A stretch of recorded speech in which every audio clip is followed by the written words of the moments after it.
discussion that we identified in the other room with respect to the long-range plan and the continuing conversation of our comprehensive plan. For some reason, the opening theme to Gilligan's Island comes into mind whenever I talk about the comprehensive plan. It's a 3-hour tour that's gone on for 3 months. To introduce the both items, I think we're going to be starting with Mr. Baker. I'll actually be interested in the first item and then turn it over to... And then running for the door? Yes. Very good. All right. Tag teaming with Stan Popovich for the community, for the Thank you, Mr. plan Baker. discussion. All right. Good evening, Mayor, members of the council, members of the community. Tonight we'll be continuing our discussion of long-range planning with specific focus related to the future of the downtown. Just to remind everybody, long-range planning combines elements of strategic planning and long-range financial planning. We've been doing it for many, many years now. Found it to be an effective process for discussion and decision-making. This is our, we call our flight analogy. The goal is to try to keep the level of conversation up at the 30 to 40,000 foot level. Be thinking a little more broadly and long-term. A timeline, if you recall, we began our long-range plan conversations this year back in February, and continuing them, we'll continue them through the month of June. The goals have remained largely the same for the past several years. You can see those stated here. I won't read through all of them. And the issues that we've focused on as part of this long-range planning process are listed on the screen. OPEB, otherwise known as other post-employment benefits, general fund sustainability, those two have already been discussed, and tonight the focus is really on planning for the future of the downtown. All right, so here we go. And before we talk about the downtown and its future, I think there's really some good reason to go back and think about the past. And I'd like everybody to start out thinking about this question. Where were you in 1997? Where did you live at the time? What were you doing? Do you remember any specific events from your life during that particular year? Because it's a significant year for the Village of Downers Grove. First, I will show you a few culturally significant photos from that time period. Let you absorb a few of those. That'll help take you back a little bit, and it should look very recognizable. Yes, this is a picture of the Spice Girls standing next to Prince Charles and Nelson Mandela. That is correct. Carlton Fisk's number was retired by the White Sox in 1997. Steve Jobs was named interim CEO of Apple that year. Fairly good decision by that company. And Venus Williams, at 17 years old, lost the U.S. Open to Martina Hingis. So, just to refresh your memory of some of the things going on in 1997. Now I'm going to show you a few images of downtown Downers Grove as it existed at that time.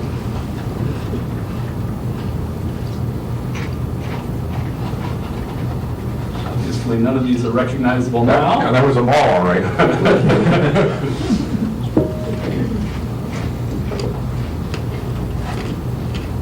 Oh, boy. So you can see a lot different than the way the village looks now. So the reason that 1997 has such significance is that's the year that the village really began undertaking, in a significant degree, planning for the future of the downtown. 20 years ago this year, it began... I was going to rub to say, Rich, there wasn't a whole lot to walk to with the downtown back then, was it? So in January of 97, the village adopted the master plan for the downtown area. You can see a direct quote that comes from that master plan document. It speaks to the concerns of not taking action to make improvements in the downtown. Later that year, the village would create the special service area that became the funding source for the Downtown Management Corporation and establish the Downtown TIF District, which was the funding source for a significant amount of public and private redevelopment that occurred within the downtown. And here you can see a lot of that those public improvements in these pictures. So massive reconstruction of all the public streets within the downtown area. And you've got to tell the story about the clay tile. I think you're probably better equipped to do that. That's Mike's polite way of telling me that I'm much older. So there's a famous story about when the downtown was ripped up for this massive infrastructure project that had to be done, which you can see here, that there was a piece of tile that was pulled up. I think it was stamped. It was a clay tile that was stamped I forget. Over 100 years It old. was over 100-year tile. That was the infrastructure that was running through the downtown, under the streets. Clay tiles from the mid to late 1800s. You should have landmarked that. All yours. Where do you want to move it? This period, very shortly after the creation of the TIF district, obviously included a lot of infrastructure improvement. Also, the construction of the parking deck. Here you can see the excavation of what's now the area that serves as stormwater detention below the parking deck, and of course the construction of the parking facility as well. And it was after this that really a lot of the private redevelopment began. So what I'm going to show you now are about 24 pictures. I'll just go through them fairly quickly. But they show the downtown in its current condition. Not just new construction and new development, but also a number of the existing buildings that have been there for decades, if not more than a century. Along with some pictures that show a variety of ways that people use the downtown. Certainly not all of them, but we didn't want to lose the opportunity to show the people in the downtown and how it's experienced.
And some pictures of the projects that are under construction, and renderings of two that have just gotten underway in the last several months.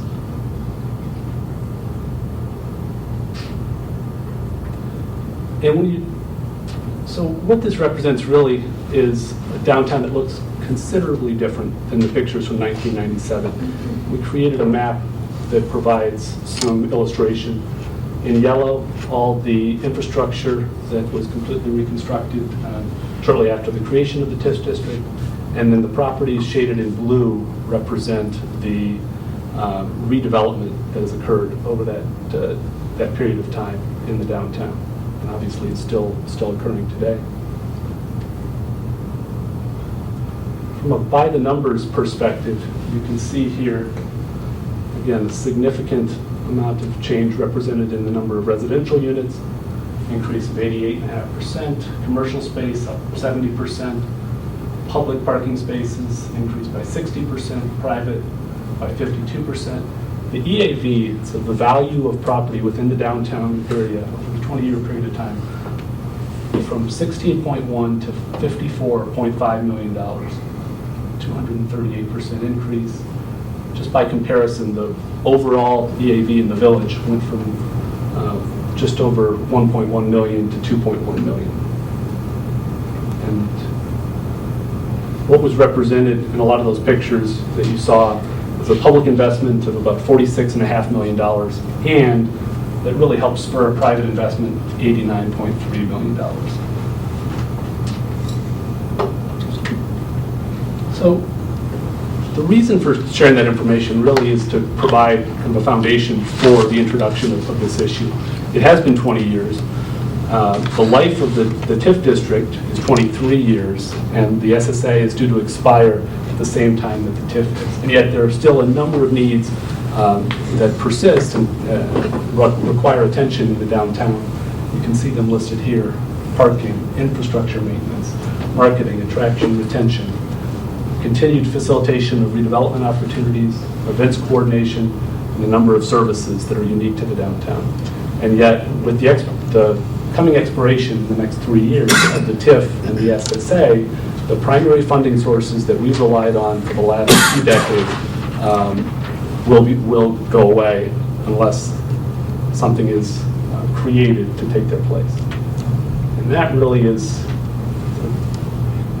what's proposed in terms of action is a process that spans the next year and a half, where we work to create a plan to address the future needs of the downtown that features extensive engagement with key stakeholders such as the Downtown Management Corporation, business and property owners, and residents in the community at large, along with a reliance on guidance that's provided from a number of the village's planning documents. Obviously, one we'll be discussing this evening, the comprehensive plan, along with other planning and regulatory documents at the village's disposal. And here are some of the key questions that are envisioned to be discussed and hopefully answered through this process. Future needs of the downtown, what are they? How should they be prioritized? How should they be paid for? What role should the Downtown Management Corporation play in future years? How should it be funded? How should the comprehensive plan recommendations be achieved? All very interrelated questions as we think about the next 20 years and beyond of downtown Downers Grove. So that concludes my presentation. Happy to answer any questions, and Mayor, I'll turn it over to you. Thank you, Mr. Baker. As always, excellent presentation with lots to think about and lots to kind of want to go back and take a look at some of those pictures and let them soak in. So in 1997, I had just made partner at my first law firm, had been living in Downers Grove for 5 years in Orchard Brook, and only had one kid at the time. And I told a story that I used to work late nights, take the train home, because this is before you could telecommute, so you had to work in the office. To come home, and the cab drivers would be around the train station to take me to Orchard Brook on inclement weather, because it was really nice. I'd actually walk. But the joke that the cab drivers used to always say was that the nickname for downtown Downers Grove was Downers Grave, because it was dead after 6 o'clock and there was nothing going on. And years later, I remember when we got recognized by the Chicago Tribune, one of the top 10 downtowns in the western suburbs. So obviously, there's been a lot of change, and improvements are always in the eye of the beholder. But hopefully, it's been very positive, and we have things to actually walk to in the downtown now. So yeah, those are all, from my perspective, these are all important questions with the expiration of the TIF, and particularly the expiration of the special service area that is the funding source for a lot of these activities, and also the change in dynamics in the downtown, because it used to be that there were, Commissioner Waldeck, you'll recall this, the majority of the Downtown Management Board was all the businesses and landlords, because that's who owned all the property in the downtown. Nobody lived downtown. And now the number of people who actually live downtown, who are residents, not landlords or business owners, dwarf the number of businesses. So there's been a demographic change in the downtown. There have been shifts in terms of what people are looking for and what trends are in terms of automobile use and some of the other things that were mentioned earlier tonight. Downtown has always been viewed both physically and emotionally as the heart of the community, and I suspect will be for many, many, many years after we're all gone from this table. So if you're looking for my opinion on whether this should be a top priority in terms of having a plan for when these things expire, not reacting but being proactive, I wholeheartedly say yes. But open to other views. You can buy shoes. Yes. Well, I bought my Letterman jacket at Ram Sports. And groceries. Yes. Well, premium. Gishi shoes. Walgreens. Sure. And I remember Judy and I were walking down the street in the evening, and a car pulled up with some young folks, and whatever they were calling millennials then, I can't remember. Anyway, they said, where can you get a drink in here? And I couldn't think of one bar anywhere. You couldn't get a drink, and plus the fact that our rules, our council rules, where if you wanted a liquor license, you had to serve food. Matter of fact, your main course was food, and alcohol was adjunct to the service of food. Things have changed.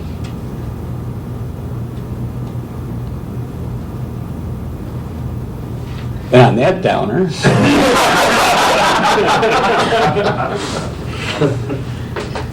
Well, I think 1997, former Commissioner Olson wasn't even born yet, was he? Could be, yeah. Well, with that, really what we were looking for here, if you recall, we've just been identifying the top 3 major issues that face us and affecting our future, and looking for council concurrence that these should be the 3 issues that we focus on moving forward. Clearly, one of our top priority issues for the last 20 years and probably for the next 20. So unless there's any objection from the council, we'll consider this direction to keep moving forward on this and make it a top priority so that when these 2 items expire, we'll have a plan in place. Could you go back to the slide comparing 97 to that one? Yeah. The number of units are including the current construction. So that's the additional, what, 400? Yeah, that includes the 5100 Forest Building, Marquis Maple, and the Main and Maple So project. about 300-ish. Okay, thanks. So just that little bit is considerable. Those new units. Okay, thank you. Yeah, as long as you got that slide up, I meant to say it earlier, but I'm really happy about that public-private investment ratio. It's almost two private dollars to every $1 put in. That's really helped bring a lot of outside money into our downtown to improve it. When you think of there's some communities that don't have downtowns and have spent an inordinate amount of money to create one whole cloth, we're very fortunate to have one and continue to invest in it and maintain it, I think is critical. And I think the other thing to note is in having lived here in 1997, and the perceived amount of parking back then was vast because they were just big open lots and all people could see was parking.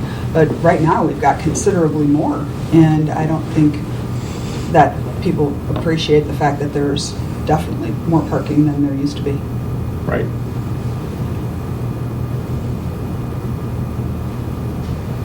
Still maybe not enough, but definitely more than we had. So. Is that slide in the materials anywhere? I don't remember seeing it before this evening. I'd 97, we had a bus system. like to have it available. We can certainly provide it, make it available publicly. in a way, we still do. Yeah. My opinion is that resolving these issues isn't just high priority, it's just essential. It's not really discretionary. We have to address these issues, period. So, translation, these go to 11. Well, it's part of the whole, what's the future of downtown? And it's actually interesting with the comprehensive plan and other initiatives, various things are all coming together at one time, where we can plan for the downtown for the next 20 years. So what will it be in 2037? I can't pass up the opportunity to go from a Spinal Tap reference to a great segue into comprehensive planning. So I think with that, if the council is okay, we can actually move on to Stan's presentation about the comprehensive plan, where we'll need a little bit more work from the council because we're actually looking for some direction on some very important issues here tonight. Stan. Thanks, Mike. Yep. Thanks, Dave.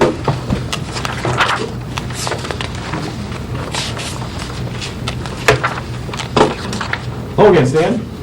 Long time no see, Mayor. Have you ever gotten landmarks since we last saw you? I have no landmarks tonight. I had those earlier, so I'm very excited to bring those in, and very excited to talk about the comp plan tonight, too. I asked Doug if I could get him business cards, so we were working on those. Their nickname. And I appreciate your humor on that, because I'm sure I will get an earful of my I think you're going to get a purple sequin jacket, because anyone who's called Mr. Landmarks. I know, I'm really worried about that, so. So we'll move on to the discussion about the downtown focus area plan within the comprehensive plan.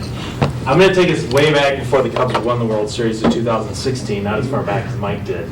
But just to go over some of where we've been and how we've gotten to where we are. So, as you remember, in March and April of last year, we developed the comp plan committee. Their goal was to look at the comprehensive plan, provide recommendations to you, and then go ahead and start looking at downtown development regulations as well. So so they started, I have 3 sections here. This is comp plan committee, plan commission, and village council, to sort of see the steps that we've taken and how I've gone through the process so far. So the comp plan committee started looking at the downtown focus area in May and June of last year, because they wanted to get that started first so that we could talk about the council level, take it back to them, and incorporate it into the comprehensive plan. So at that time, the comp plan committee developed this map for downtown, which split the downtown into 3 areas. The core is in this green area, the edges in the purple, and then the transition area was in the yellow. So at their June meeting, they recommended this plan up to the Plan Commission. In late June, the Plan Commission held a meeting, and they modified this plan a little bit, and they came up with a 4th area called the center, which is this darker green here, keeping some splotches of the core, the edge, and then the transition as well. So there was a little bit of a change from the comp plan committee to the Plan Commission. In July, we brought these before the council at that time and said, okay, here are the differences. Let's have another discussion here before the council to see where we go and how we develop this plan. At that time, at that meeting, we didn't get complete concurrence from everybody, and we were just wanted some more direction. And we thought the best way to achieve that was to hold individual meetings with council members and to do a visual preference survey. So Doug and his team GoPro downtown, and if you remember, we all watched videos of downtown going down each street and picking out certain landmarks that were there and certain properties. And so out of that, we developed, these are sort of my handwritten notes on some of these about what people individually thought. We consolidated those into one map. In October, we came before the board again here in this room, and we had developed this map. So the core, and this burnt orange or red here, was pretty well defined by all the council members. This was what we thought the core was. The edge was again similarly defined. We found one area just west of the senior living facility on Gilbert Street that we thought should go back to single-family residential. And then we found our transition areas here in the browns scattered about. There were 6 areas, if you remember, that we had some questions about. So they were up here on Franklin Street, on Forest in Maine, Rogers, just north of where we are today, and then south side of Maple, and then the west side of Main Street, south of Grove between Maple. We talked about what the council desired in these areas. And so we came to some consensus that evening at that time about the plan. And so then our consultant, Halsey Levine, put the plan into a prettier picture for us and presented it back to the comp plan committee. These are the functional sub-areas that we have. So at that time in November, the subcommittee, the comp plan committee, forwarded a recommendation to the Plan Commission.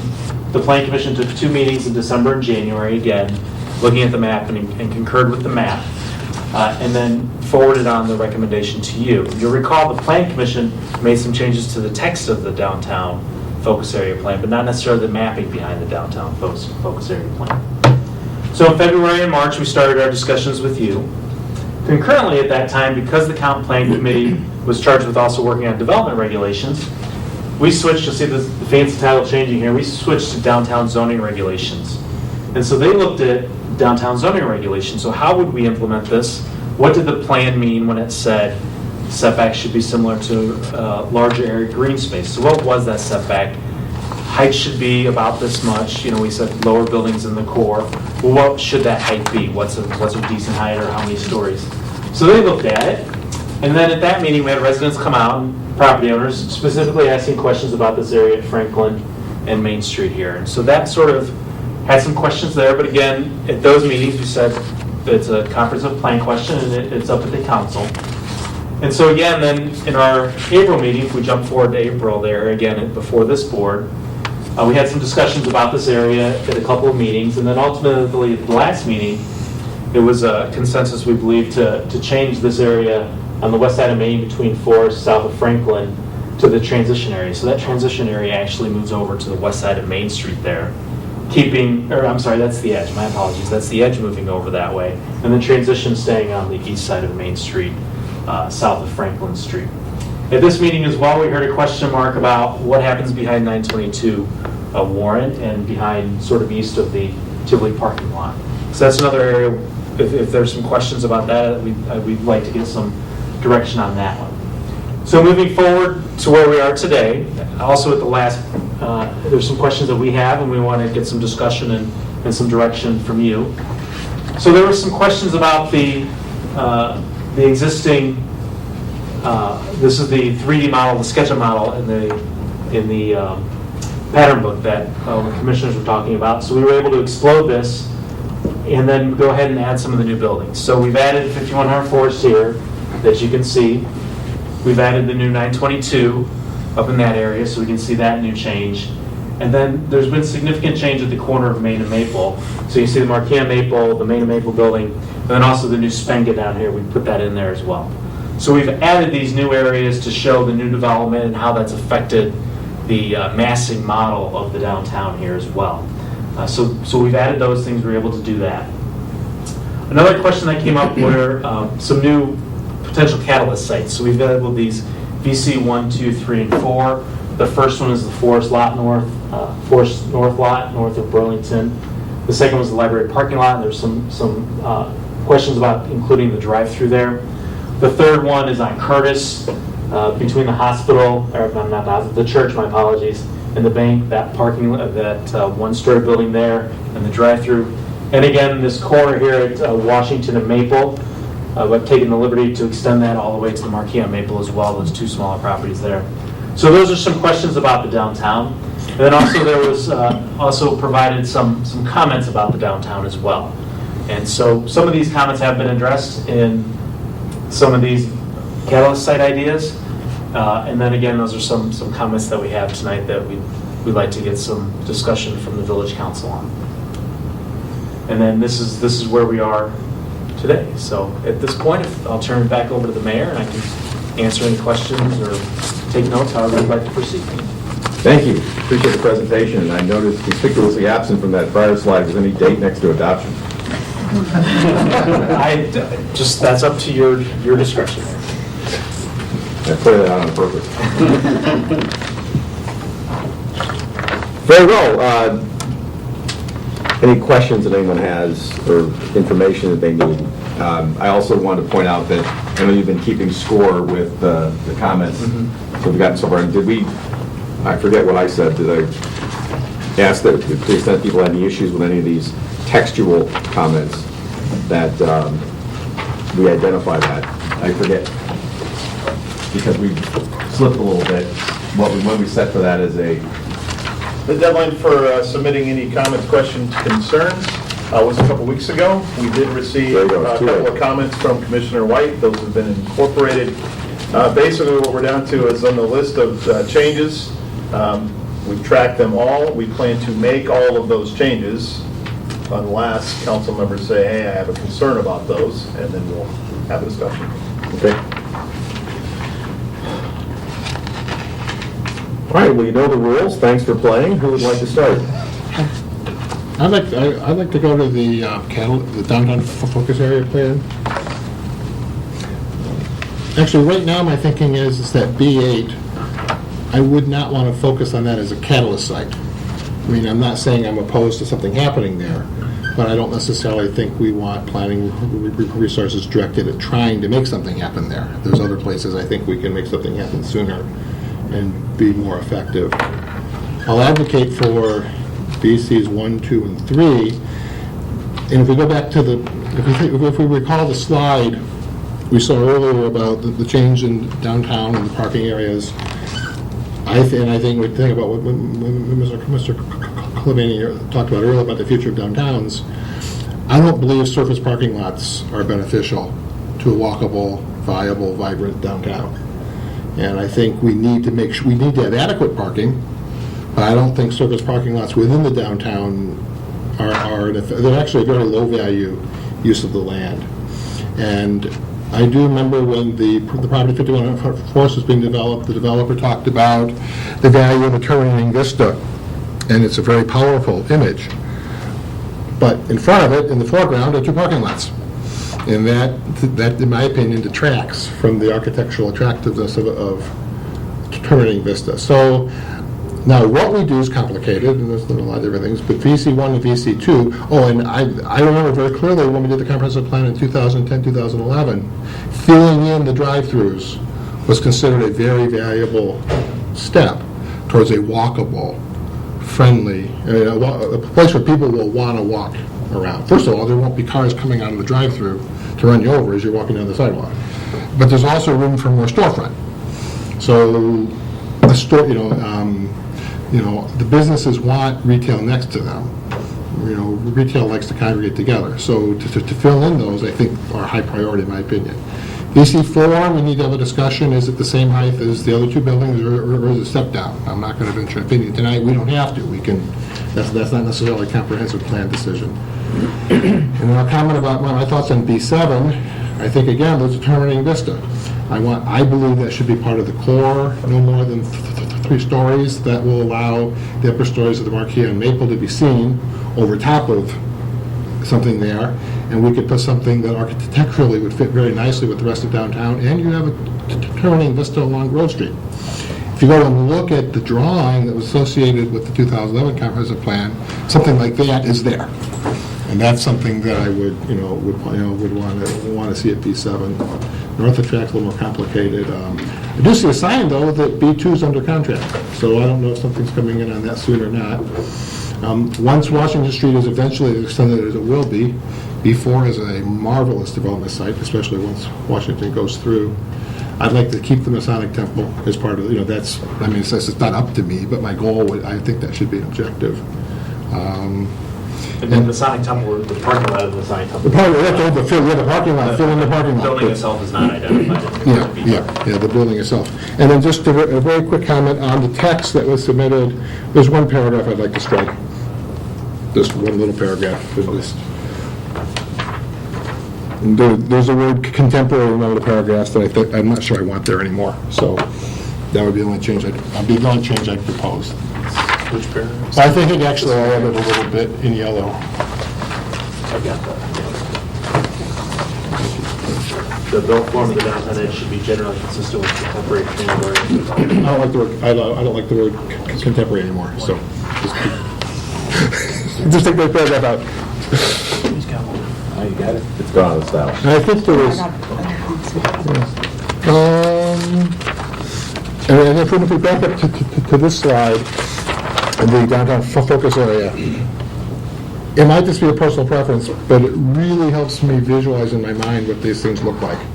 Because I'm looking at this right now, and I can see the turning vista along Grove, and why a low-rise building put right there, very architecturally attractive, would just be a tremendous asset. I see the hole at Washington and Maple, and what we fill in, and what we fill in there is an important decision. And I see how 5100 Forest is kind of a way out, almost in the boondocks, surrounded by surface parking lots. So I find this immensely helpful to try to see in my mind's eye what redevelopment might look like. I think that's enough for now. And this, Commissioner, this also there's the senior living facility that's Behind the two, right. there, so it's not necessarily completely out in the middle. Oh, no, it isn't. As you go towards downtown, right. As you go towards downtown. And that's actually a point I was about to make, and it probably should have been raised earlier, is that while that reflects what the downtown looks like, if you really want to get a handle on vistas and proportion and whatnot, the buildings that are outside of that graphic come into play. For example, I'm going to take a little bit of issue with your comment about here, because part of the reason why this is here is not only is it underdeveloped with what's currently there, but you've got Morningside right here, and it's a nice bookends. Without seeing Morningside here, it suggests that, well, why would you develop just this spot here? But the reality is there's already, 5 stories? Yeah, Right there. The caveat, though, so what I would say is, and I'll trade you the other catalyst sites, to keep that one a catalyst site. Not that I think that means you have to invest redevelopment resources into it, but I think it serves as a flag to those outside of the community as to a high level of interest in redeveloping it. But I think we would have to caveat that there is a historic building there, that they would have to figure out how to relocate that. As part of the, Yes. right, as I part think of. that needs to be reflected, but Oh, I would. I have every confidence that can be done. Seen it done. And to build off your comment, Mayor, I have no interest in seeing that relocated. I think we just have to, it is what it is, it's there for a reason, and I just believe we need to try our best. The people who own it obviously have done a tremendous job of trying to keep it up and keep it usable and keep it modern. Sure. And I just They're want to... incorporated into. Exactly, whatever, but I it needs just, to be- I yes. don't even want to think about moving it. What I want to think about is protecting it right where it's at. And, A note to that, that's fine. But I wouldn't want to rule out what is otherwise a corridor that begs for attention. But with something mightily important sitting right smack dab there on the corner. So it's a dicey thing. What do you put around it that doesn't overshadow it or diminish it? But that's been done. And you can look at cities across the country where that's been done well. Understand, but my concern is making sure that it's not being towered over or diminished and, loomed over by whatever else goes around it. Sure, but I agree. I agree with you. And even if you look across the street, before you get to Morningside, there's much lower buildings before you get to 5 stories. I understand. So having something in the corner that's lower, that doesn't bother me.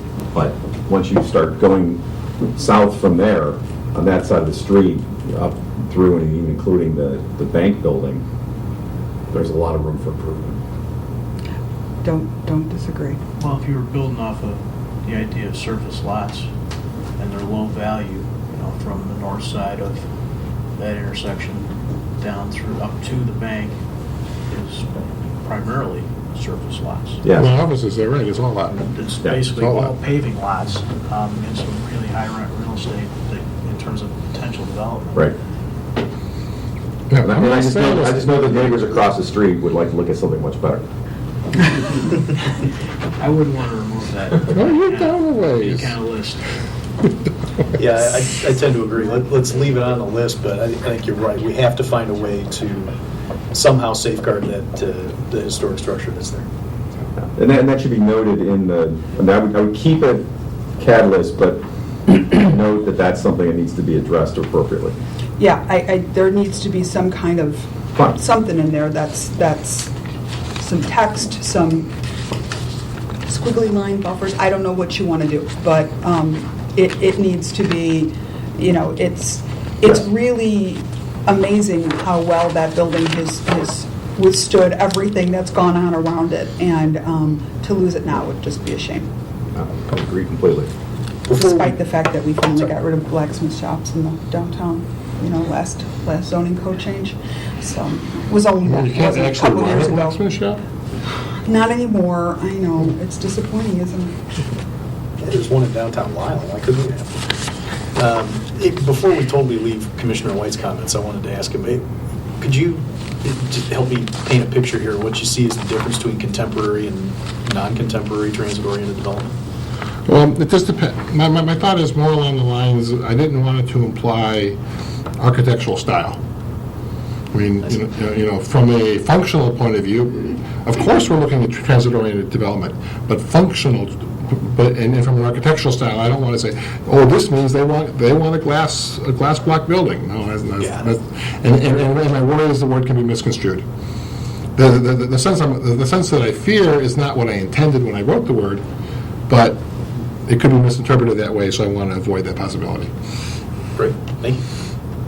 This isn't a modern building, that's... Agreed. Just wanted to make sure I took it as intended. I think I added something else too about windows. Something about In the left-hand column? that plate Plate glass glass. windows. Yeah. being able to see into downtown businesses is an important part of walkability. If somebody's walking through a downtown region and you can't see into the building, it doesn't create a sense of comfort for the pedestrian, and that reduces the viability of the downtown as a downtown. Yes, and I agree with you in that even where we have plate glass in a lot of areas, we're getting a lot of non-retail businesses going in, and they're filling up the plate glass with just a big piece of cardboard with a sign on it. And instead it becomes a big giant wall where it was intended to be a window. And I don't know how to balance that, but the wall, just people block out the wall or keep walking or perceive it as there's nothing past the wall, and they don't continue to shop past a certain point when it's mid-block. Yeah. As a matter of policy, I generally agree. The problem is I would rather a less desirable business than a vacant building, although I would definitely prefer retail Right. to service. Right. Well, yeah. So right. how you But balance how that's do tricky. if it's a service, if there's people inside and you see them moving around versus the fact that they've thrown something up just inside the window that's 6 feet high and you can't see through, starts to take away some of the warmth. You're getting just coldness, and it's read as just a big giant sign as opposed to what we were going for with plate glass, which was, homey, inviting warmth, come in and talk to us. So, So that sign in the sign. I know, I'm Well, sorry. unless someone wants to. No, I mean, I've read this as another transition opportunity, because I gave copies to our village manager earlier. Effective tomorrow, I'll give you an advance copy now, I'm going to file 2 new business items. One is for consideration of a downtown design review and to repurpose the ADRB to historic preservation. And it's really, just very briefly, because it's not on the agenda, the proposal is for a committee to consider whether downtown design review is appropriate. So it's not a design to do it, and this is kind of like with staff, and we'll pass. And then that's something where a lot of these concerns can be hashed out when people start from pros and cons. So this is not on the agenda, but the copies for everybody. It's Do me a effective favor. tomorrow. I'll take a PDF. Thank you. Yeah, Save it. absolutely. Yeah. Let's, I can send people PDFs if they want to, or staff can, but that's, so I just want to bring that up, that I'm going to introduce that. I want to talk about this. I have some dates on here, but whatever dates work best as far as the continuing discussion is fine with me, because my contemplated, in the subject of discussion, my current proposal is that we, if we choose to go ahead with an ad hoc design review committee, that they actually start substantive work in September, and that between now and the summer, we figure out how it's going to work. And again, it's not this is not new business to create a design review board. It's to create a committee to discuss whether a design review board is appropriate for Downers Grove, and if so, what parameters it would take. I'm glad you made that clarification, because I was about to say that's all fine. In fact, I think we've been kicking around those concepts for some time, but they really need to be discussed as part of the broader picture of what our high, and I know we have no low priority action items, but our high and medium priority action items, basically the work plan for the remainder of the 2 years. I actually am a fan of both those concepts, but I think we need to look at them as they fit into the overall work plan for everything else that's going on. And doing the work would be one thing. I'll reserve judgment to see studying whether the work should be done is any less work. But that's my only caveat, is these are all important things, but as we know, every year, we always have 2 or 3 times more important things than we actually have capacity to do. And then we end up having to prioritize, and that's all I will say. I mean, if that turns out to be in the prioritized items, then great. But it just needs to, I'm just reminding everybody to be mindful of, there's probably 9 things we can do, and there's probably 17 things that the 7 of us would come up with as collectively as high priority action. If you go back to that early question, Mark, I'd like to weigh in again on that. It was the Rogers Street question. Well, before you do that, hold that thought. Sure. Does anybody want to revisit this, or are we done with this? We had that discussion, I thought there was consensus. If not, then let's address that. So I'd like to see that move to transition for the purposes of our planning documents. You know, I don't know what's going to go on there right now, and certainly we can find ourselves in an unfortunately familiar position.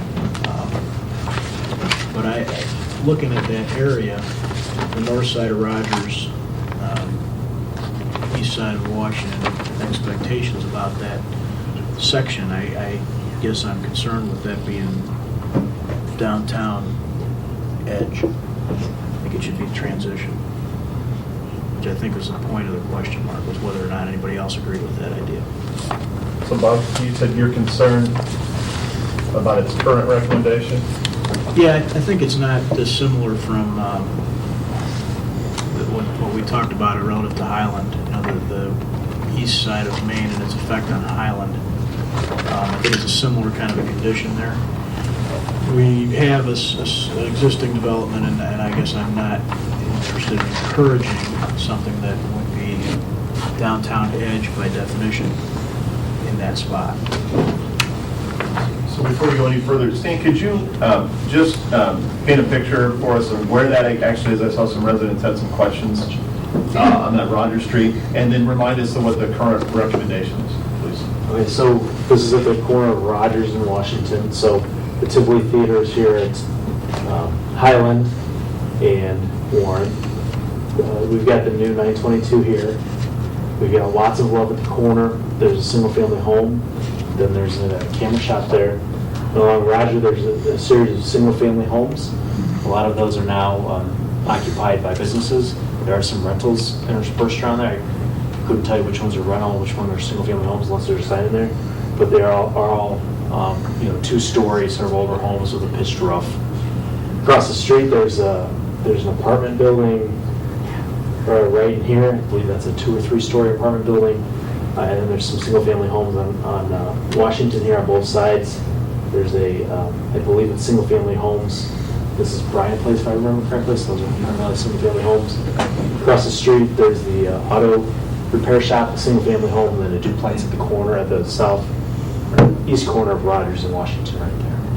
And what's the current plan recommendation for that? Current plan recommendation is edge.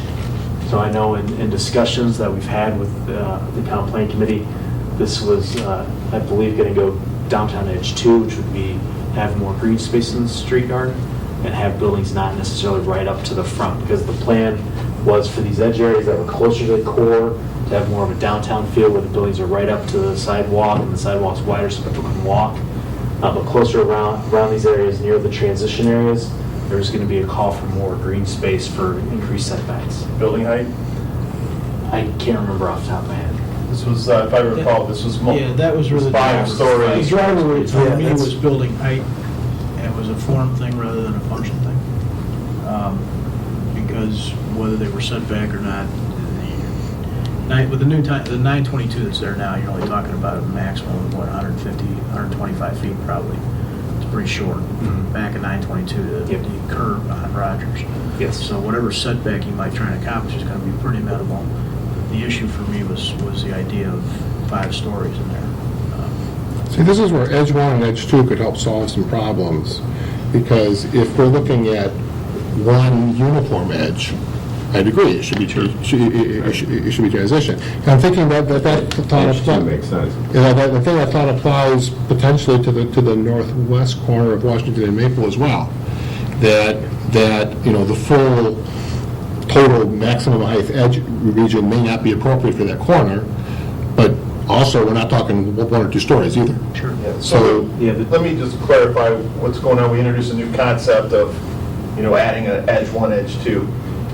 When the council gave the comprehensive plan committee and the plan commission direction at the planning level, they said this area that Stan just described in that yellowish color would be edge. But the direction you gave us was the closer that edge is to the middle of downtown, the more urban it feels. The farther away from the middle of downtown, the less urban it feels. The Comprehensive Plan Committee and the Plan Commission will soon take this up, started moving into the zoning aspects. And when they heard the plan called for a transition from urban to less urban, they are proposing zoning districts, Edge 1 and Edge 2. So we kind of conflated zoning and planning there for a minute. I want to make sure everybody understood what just happened there. But the planning idea is closer in, more urban, further away, less urban. It was for the purposes of this document that I was concerned about what we were saying we envisioned or would encourage. I think there may be several locations where whether it should be edge or transition isn't obvious. And those are locations where edge 2 make the most sense. So, because it's basically a compromise between max height edge and transition. It's really a blending tool. Because Trying to blend the line so that it best fits, and the problem is the line's not the same. I Circumnavigate the downtown. have no problem considering the matter closed as far as, the Main Street Forest area as being edge. Whether the Main Street frontage should be edge 1 or edge 2 is then a later zoning decision, because, Yep. You haven't seen all the other stuff that goes with it. Yep. So we haven't- so that's a third location where edge 2 might be a solution. I have no problem putting the comprehensive plan calling it edge. So go ahead, but then it should whether it should be edge 2 rather than edge 1 when we do the zoning. I think actually that would be really good that as far as the next step in the process, we identify those areas which may be edge, which are iffy, and those become edge 2. Yeah, depending on the contours of what exactly edge 2 looks like, that might be okay. But excuse me, but I have the same concern about, what exactly are we putting there and what is the size and scale of it. Even the 920, what's the height on 922? It's 1, 2, 3 stories with a roof deck, so probably about 40 or so. Okay. But then the parapet extends a lot higher, so we measure height on to the flat part of the roof, but then Right. the parapet can extend as high as it wants. Gotcha. Okay. Yeah, I share the same concerns in terms of, the size and scope of what's going to go there. And if Edge 2 is the tool to get us to what we're looking for, I'm fine with that. But I do have some concern on listing that as Edge. Maybe we could get a little more specific direction if you think 5 is too big. I think 5's too big. I think 5's too I'll big put as that. well. 3. And so 3? That's where I'm. Yeah, Three with the transition. roof deck? I mean, that's what I think we're trying to get at with the Yeah. edge 2 concept Yeah. anyway. Exactly. So to say it, I don't know, that's fine with me. Yeah, I'm fine with 3. But things like roof decks, fine. That should be encouraged. Yes. The transition was anticipated at a height of 35 feet, which is all the height for our residential zoning districts. Because I think that's too big of a step down to go, to basically a tall house. Yes. That's too big of a step down. Right. Same thing with the northwest corner of Maple and Washington, 35 feet would be too big of a step down. So that's all heads Architectural. nod when Yes. somebody said 3, right? Still all heads nod? Mr. Wallback? There it is, okay. I see no dissenters. Yeah. Excellent. Yet. People have short memories. I said what? Don't go there, Commissioner. I had another thought on the Catalyst sites. Should we be talking about trying to add the site between the Tivoli and 922? The space in there? Right here. Between the Tivoli building itself and 922? Oh, there's that little building with, There's kind of 2 buildings there. There's a house and Yeah, there's a Connection to house the parking and- lot on Rogers. Wenzel Select is right now. Right. Which is leaving there anyway. And there's a parking lot. Expressions, I think, is the other thing I said. But that's another, there's a surface lot In front. in front.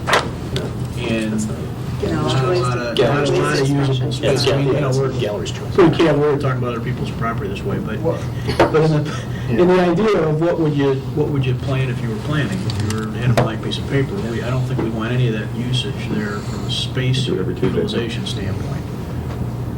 Yeah, parking lots in front of buildings is not consistent with the vision we're looking at for downtown. Correct. yes.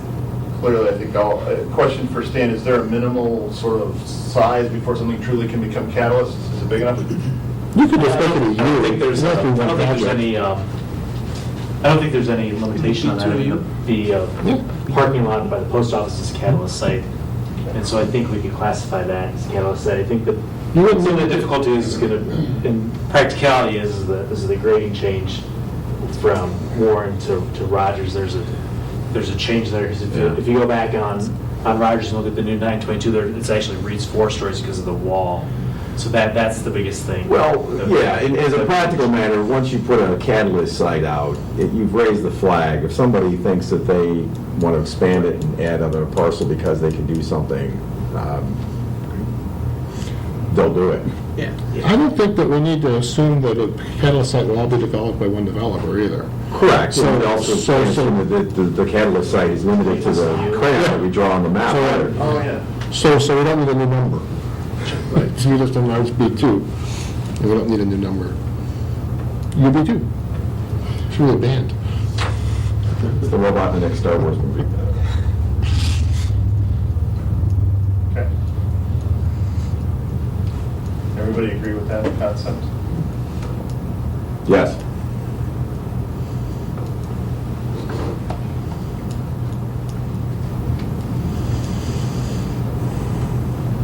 All right, what else? Can I go off of downtown? So just a laundry list of a few small comp plan things? Yes, but before you do, When you're ready. while we're on that topic, I'll ask for questions or comments from the audience. on the Yes, good point. Before we go off into other parts of town. Okay, thank you. Okay, hopefully two very, very quick points. I don't know if you have it, can show it up or not, maybe you could visualize it. On the 75th Street potential development, the apartment building apparently is causing great consternation with many people. And either somehow fixing that drawing or taking the apartment, because people look at the pictures, they don't read the text, they jump to conclusions based on the pictures. I've been told that there's a rumor all throughout the Grove that the plan is to demolish the entire center and build 10,000 apartments or something, which is totally not true, but it's... Yeah, it was like 25,000. Yeah, totally. So is that page 131? Yes, and I have a tendency to be very blunt, it's right on top of Ashiana. So as a consequence, changing the picture might be prudent. Yeah, it's interesting, because I think what happens in some cases is we put in a graphic that helps people visualize what could be to promote an idea, and I think this particular one is actually working against that stated purpose because it's creating too much concern. If you actually read the text that appears below it, it's crystal clear. So staff has no objection to simply removing the graphic from the document. Yeah, 60, another one is kind of a similar problem. And okay, and my other comment is, I submitted comments about the economic development chapter. We have so much on our plate, I have no problem just deleting the economic development chapter. The old one didn't really have one, and we can talk about it in another context. We don't have to worry about it. And Commissioner, you and I talked about one of the major reasons for that is the EDC, one of our partners, strong partners, they have a complete strategic plan that's much more detailed than we could ever go into in a comprehensive planning document. Just take it out. Done. And those two drawings or renderings, I hate to eliminate them. I understand the concern, and maybe there's some way to... I put them somewhere else so they're not sitting on top of it. The point, I think we want to somehow be pretty strong about the point, which is that we see likely a long-term, pretty dramatic change in the way that parcel's configured and used. I think we really mean that. And there's all evidence from outside of Downers Grove to suggest that we ought to be thinking about that. And so to say to people... Sure. That too. But to say to people, whether they're residents or potential partner developers or potential new residents or whomever, that in our planning, we see a lot more than a new facade on that building 20 years from now. So one technique I've seen is really twofold, is to have multiple images that are clearly labeled what if or could be, so that people don't think it's an actual plan. It clearly jumps, oh. And the other thing is actually to use less technology and to make it look a little more rustic or rough. Because one thing with the advancement of rendering technology, all of a sudden it looks like somebody spent hours and hours. It's really not what happened. Minecraft. So there's an architect nodding, going, yeah, that's exactly right. So if we did both of those things, we could actually show you a couple of sort of sketchier, and what if, and multiple graphics might be a way to go. And you could also just replace the apartment building with a banquet hall. Right? That was going to be my suggestion. And Because we could just take out those apartments and just put the banquet hall. keep the banquet hall there. And then leave the text that there's a possibility that, depending on how it's relocated, maybe some residential might maybe potentially be squeezed in Right, so we had some work to do in this area. the text. Yeah, that's- But it wouldn't be hard to change the picture, I don't think. No. That's it, otherwise I'm good. Should we talk about adoption? Sure. Questions or comments on any of the items that Commissioner White just brought up or anything else in the comp plan? I think Commissioner Wallace, you've heard the same rumors? Yes, I have. Okay. And it is a proven scientific fact that the only thing known to science that moves faster than the speed of light is a rumor in the village of Downers Grove. I've heard I think that. Argonne has established that as a It's like a fact. particle. Yes. Questions on any of those remaining exhibits from anyone in the audience? I Please. just want to make a comment, thank you for the comments protecting the former blacksmith building. I think it's nice that we keep it there and respect it, and so thank you for agreeing to that. Sure. Thank you. Okay. We have clear direction. Thank you very much, council. All right, great. Thank you. Wait, we were supposed to give you fuzzy direction. That's what we The grainy direction. Motion to adjourn. Motion to adjourn. All in favor? Aye. We are adjourned. Thank you, everyone, for sticking around. Good night. We've had for the second, so it's needed.